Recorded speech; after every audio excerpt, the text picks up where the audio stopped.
Friends, today's topic is Provident Fund, which is part of the chapter Salaries. Under the Provident Fund, we will be learning the various types of Provident Fund, what is the taxability in the hands of the employee at the time of contribution by the employer and the employee, and the taxability of the accumulated funds in the hands of the employee.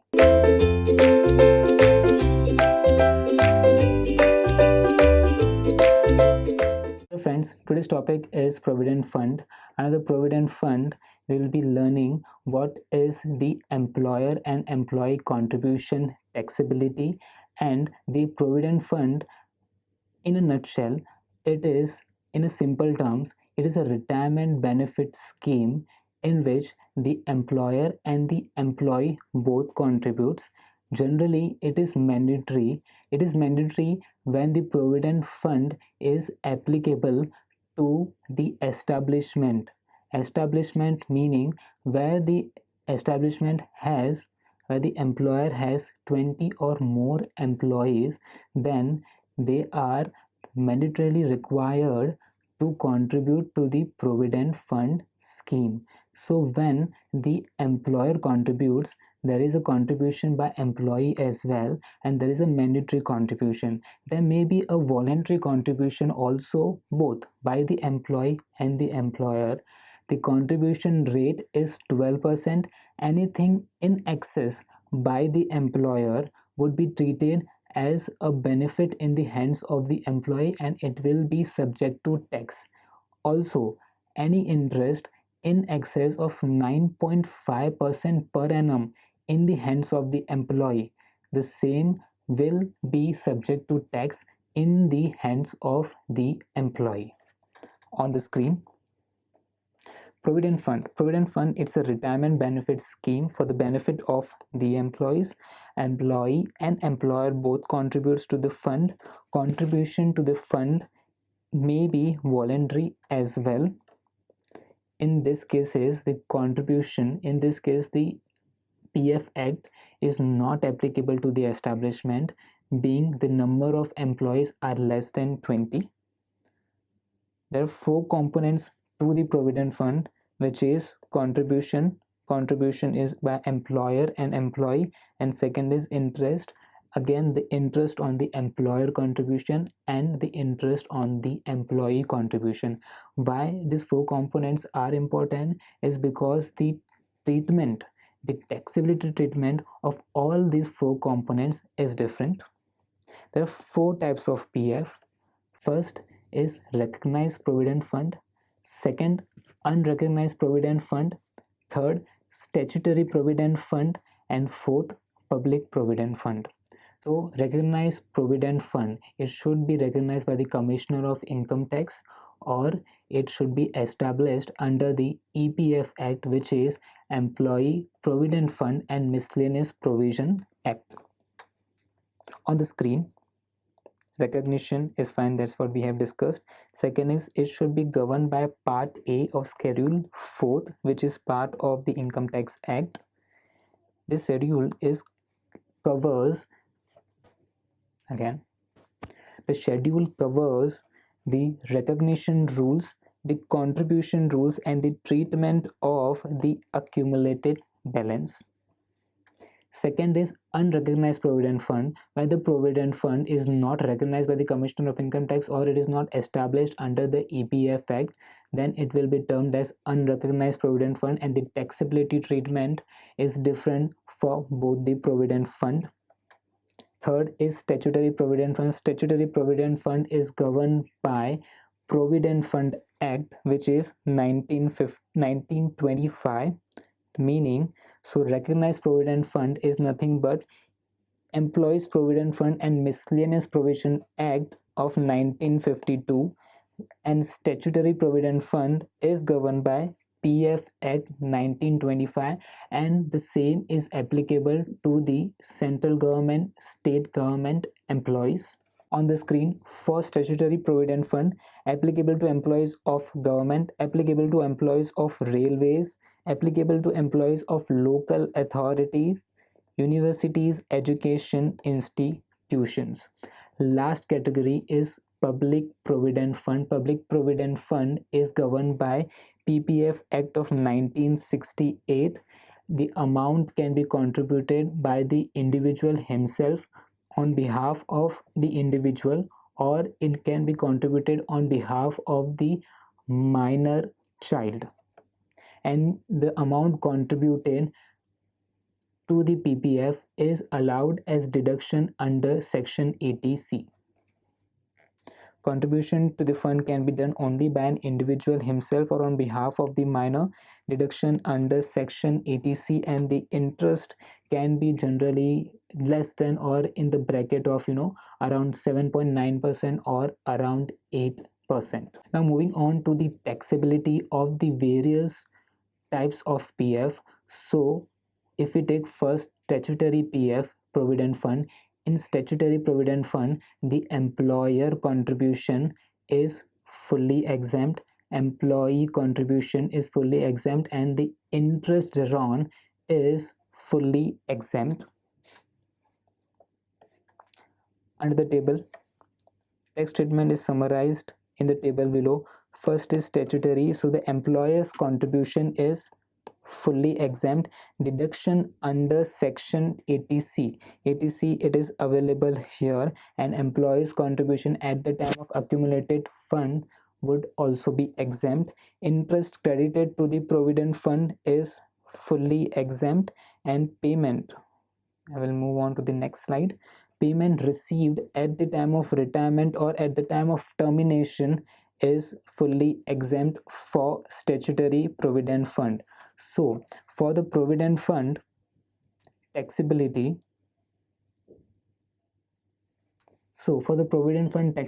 statutory provident fund, the employer contribution, employee contribution, and interest thereon are fully exempt in the hands of the central government, state government employees, and the employees which belong to railways, local authorities. So on the screen, first statutory provident fund we have already discussed. Recognized provident fund, which your questions may be surrounding towards the recognized and unrecognized provident fund. So this two category is important. Employees contribution to provident fund in case of statutory provident fund is fully exempt, and for recognized provident fund it is exempt if it is till 12% per annum of salary, and unrecognized provident fund is fully exempt. It will be taxable at the time when the accumulated funds are withdrawn. PPF, there is no contribution by the employer. Employee contribution deduction under section 80C available, statutory and recognized. Unrecognized provident fund 80C is not available, and PPF it is available. Interest credited to provident fund at the time of contribution is fully exempt, exempt only to the extent rate of interest does not exceed 9.5%, and currently the rate is around 9% only of the interest amount. Unrecognized provident fund it is fully exempt, and PPF also it is fully exempt. So interest credited to provident fund at the time of contribution is fully exempt, except for recognized provident fund. If it is more than 9.5% per annum, then the same will be subject to tax if the interest rate exceeds 9.5%. Last category is payment of the accumulated funds.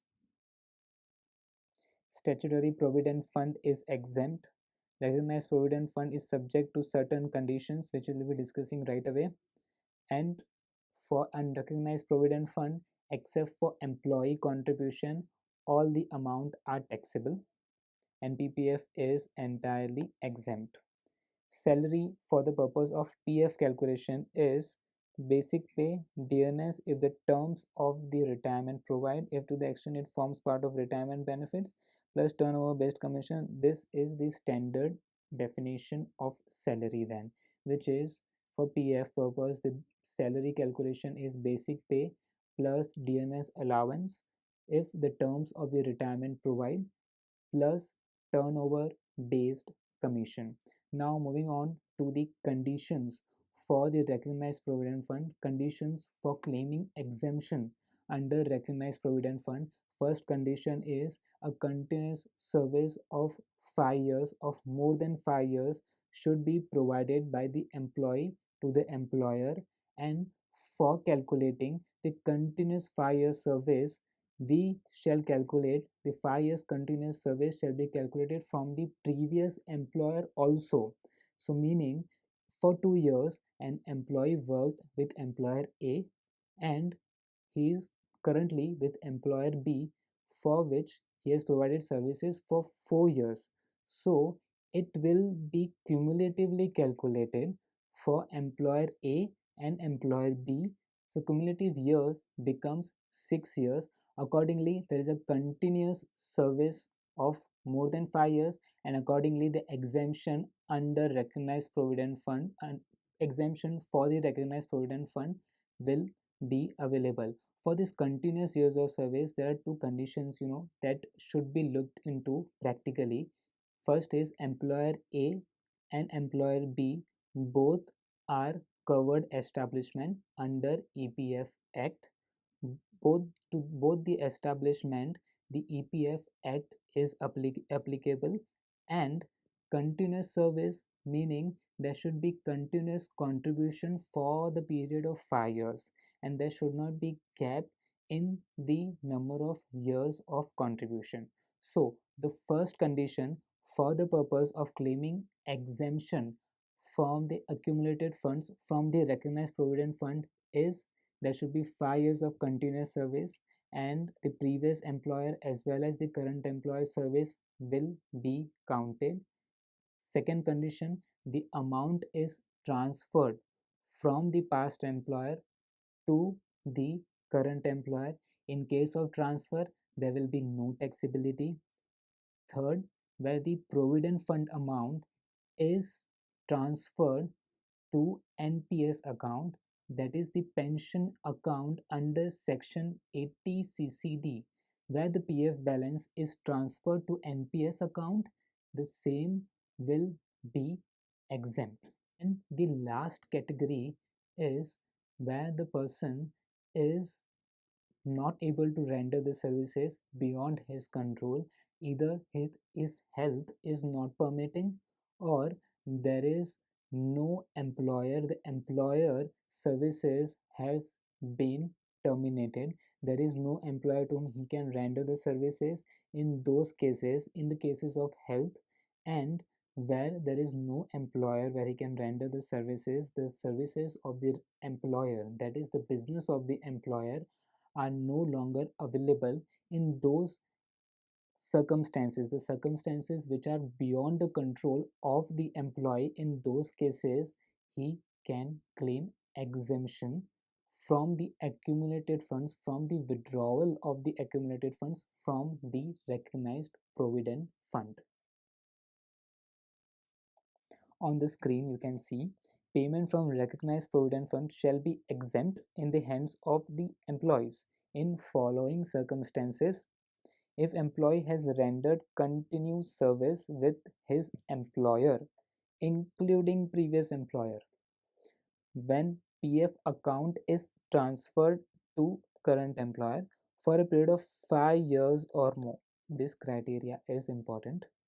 Second is if employee has been terminated because of certain reasons which are beyond his control. As we discussed, the circumstances which are beyond his control, which could be ill health, discontinuation of business of employer. In those cases, exemption can be claimed by the employee. Balance, PF balance is transferred to other employer to whom PF is applicable, and PF balance is transferred to NPS. Now moving on to the taxability of the unrecognized provident fund. So the taxability of the unrecognized provident fund and the taxability of recognized provident fund, where any of the above conditions are not satisfied, in those cases the accumulated balance of the recognized fund will be treated similar to the unrecognized provident fund, and the taxability of the components would be as follows. First is employees contribution. Employees contribution is not taxable because the ATC deduction is not available to the unrecognized provident fund. Accordingly, it was taxable earlier in the earlier years, and it won't be taxable again in the subsequent years. So the employee's contribution to an unrecognized provident fund won't be taxable at the time of withdrawal of the accumulated funds. Interest on employees' contribution is taxable as income from other source. Employer's contribution and interest thereon is taxable as salary. So the employer contribution is taxable entirely. Interest thereon is taxable entirely. Interest on employees' contribution is taxable entirely.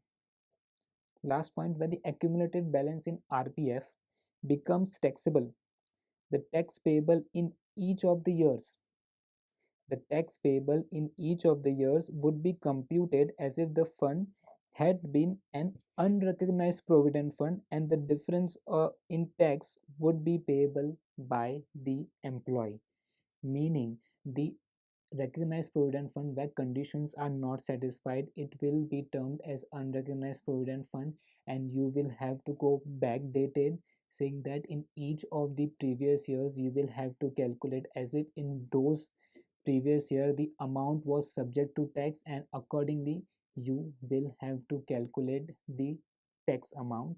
And the difference would be that the employee's contribution for unrecognized provident fund is not taxable. However, the employee's contribution from a recognized provident fund will be taxable to the extent of deduction taken under section 80C.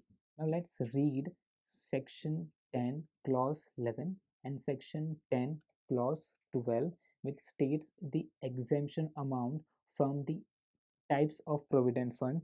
So clause 11, any payment from a provident fund to which the Provident Fund Act 1925 applies. So this is a statutory provident fund, or any other provident fund set up by the central government and notified by it in this behalf in the official gazette. So the statutory provident fund, any amount received under it would be exempt under section 1011. This is what clause 11 states. Clause 12, the accumulated balance due and becoming payable to an employee participating in a recognized provident fund to the extent provided in Rule 8, Part A of the 4th schedule. In Rule 8, Part A of the 4th schedule, recognized provident fund, the conditions are specified in Rule 8 of Part A of 4th schedule.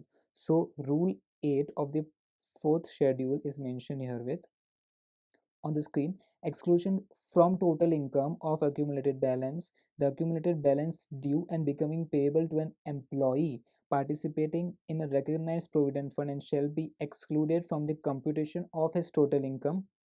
Condition, first condition being, if he has rendered continuous service with his employer for a period of 5 years or more, or second condition, if though he has not rendered such continuous service, the service has been terminated by reason of the employee's ill health or by the contraction or discontinuance of the employer's business or other cause beyond the control of the employee. Third condition, if on the cessation of his employment the employee obtains employment with any other employer to the extent the accumulated balance due and becoming payable to him is transferred to his individual account in any recognized provident fund maintained by such other employer. So in this case, PF balance is transferred to other employer to whom the PF Act is applicable.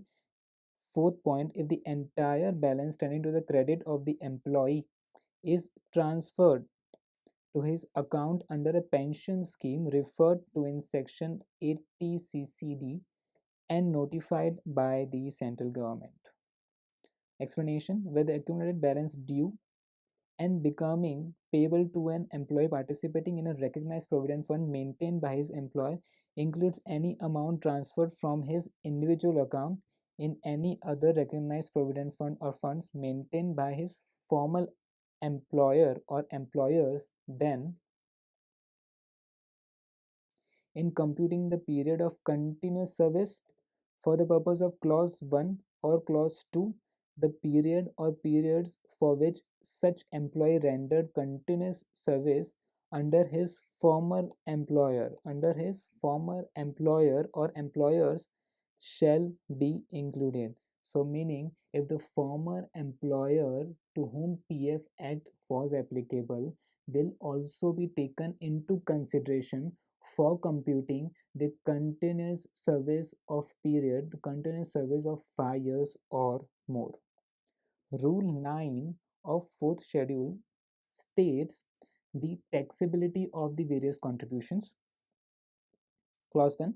Where the accumulated balance due to an employee participating in a recognized provident fund is included in his total income owing to the provisions of Rule 8 not being applicable. So, any of the conditions, if conditions laid down under Rule 8 are not satisfied, then the contributions and interest thereon will be subject to tax as per Rule 9. The assessing officer shall calculate the total of the various sums of tax which would have been payable by the employee in respect of his total income for each of the years going backdated for each of the years concerned if the fund had not been a recognized provident fund. So the recognized provident fund will be treated as unrecognized provident fund if any of the conditions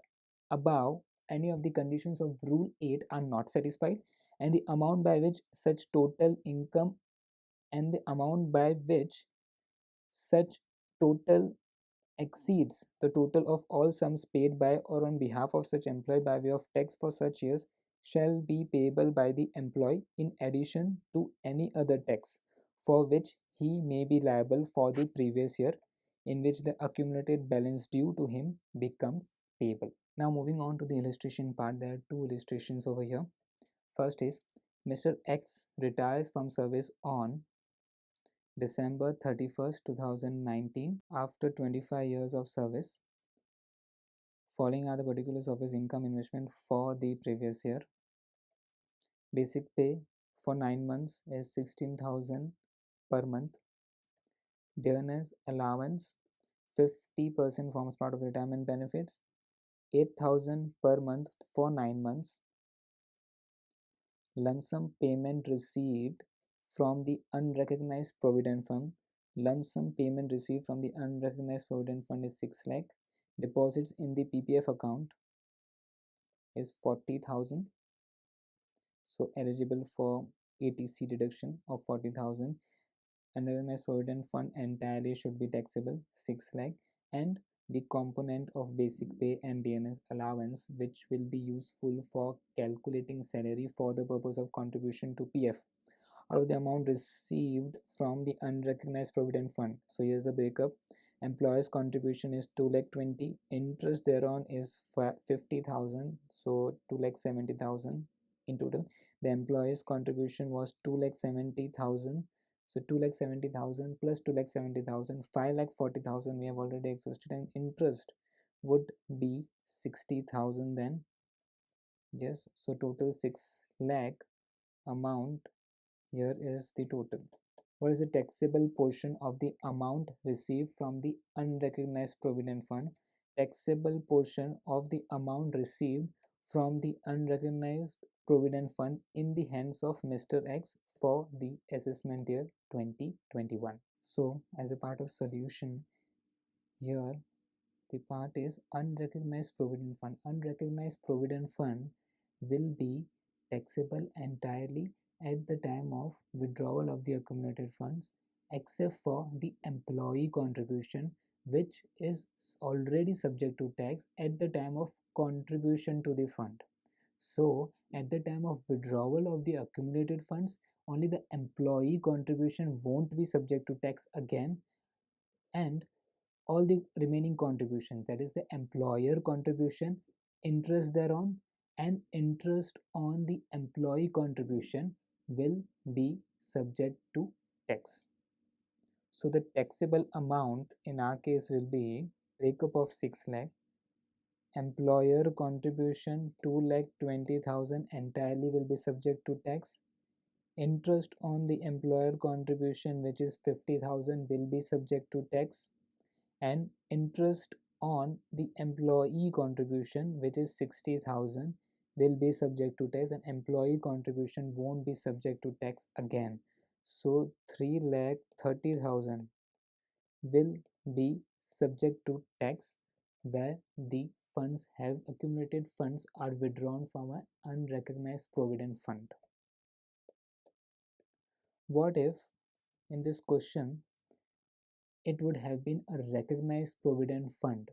If it would have been a recognized provident fund, since the number of years of service, we have assumed that this is continuous years of service, there's a continuous contribution. Since it is more than 5 years, so one of the condition of rule 8 is being satisfied.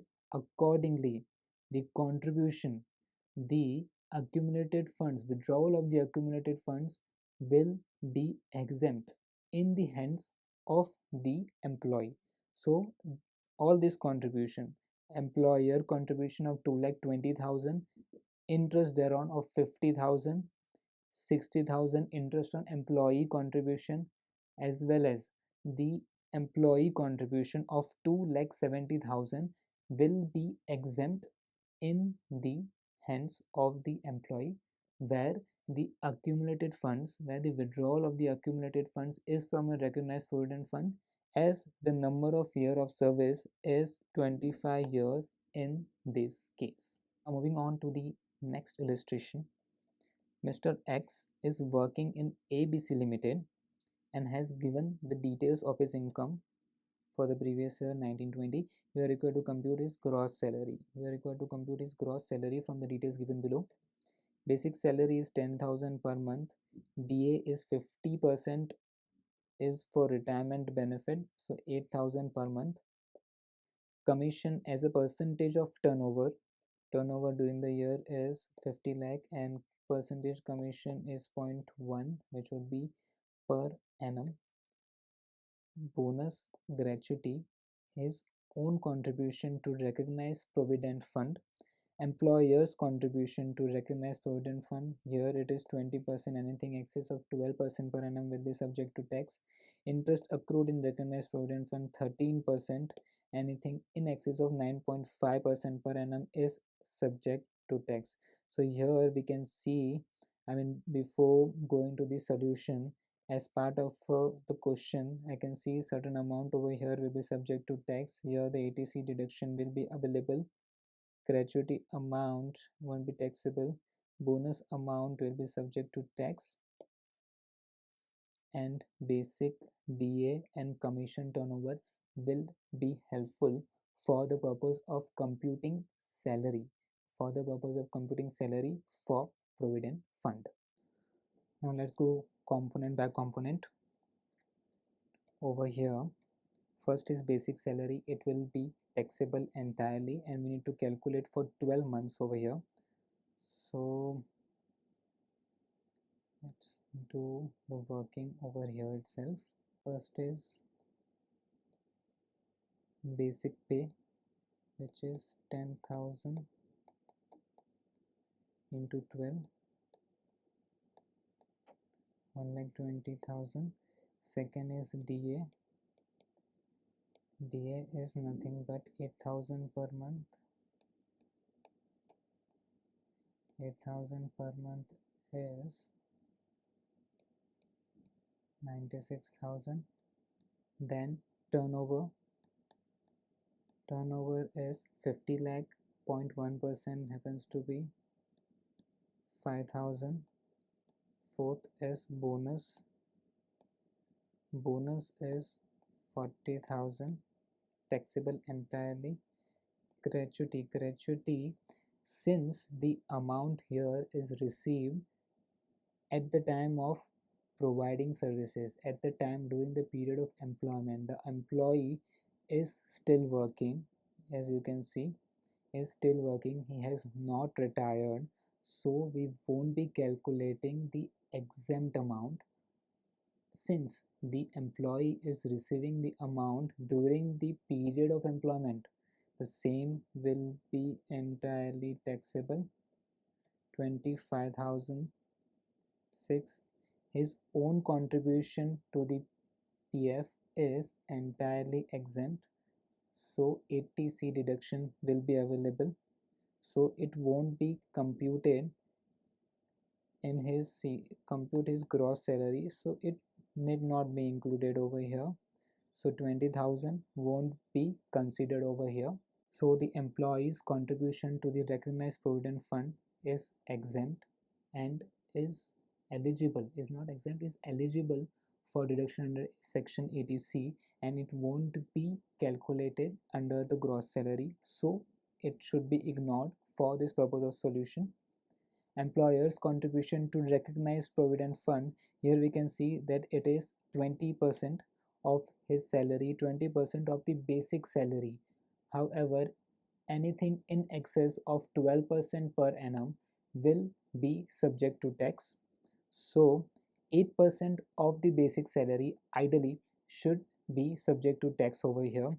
Salary for the purpose of provident fund is basic salary, dearness allowance if the terms of the employment, or if it is part of retirement benefit, it should be considered. In this case it is 50%, so 50% of 96,000, so 1,20,000, 50% of 96,000, and commission based on turnover, it should be 5,000, it should be calculated.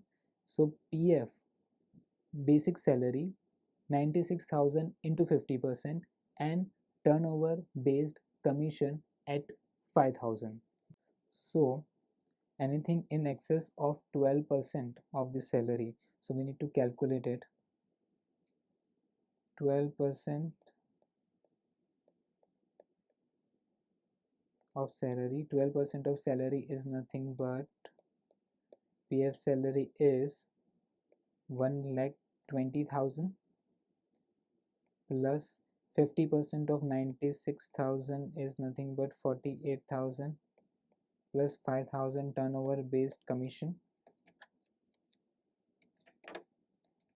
1,20,000 plus 48,000 plus 5,000, and 12% of it is nothing but 2760, and 20% of the base salary, 20% of the basic salary is nothing but 1,20,000 into 20%, which is 24,000.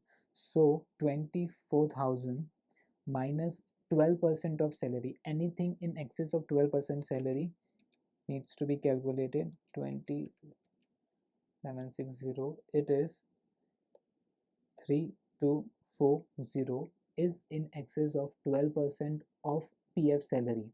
So here we have 20% of the basic salary, which is 24,000, and 12% of the PF salary. PF salary is nothing but basic salary, dearness allowance if the if it is part of retirement benefit, and turnover based commission. So 12% of it of the PF salary is 20,760. 24,000 minus 2,760 is nothing but 3,240, which is the taxable portion. Next is interest accrued in the RPF. Interest accrued in the RPF is 13% per annum. It should not be more than 9.5% per annum. If it is exceeding 9.5%, the exceeding amount will be subject to tax. So 13,000 is 13%. So how much is 9.5%?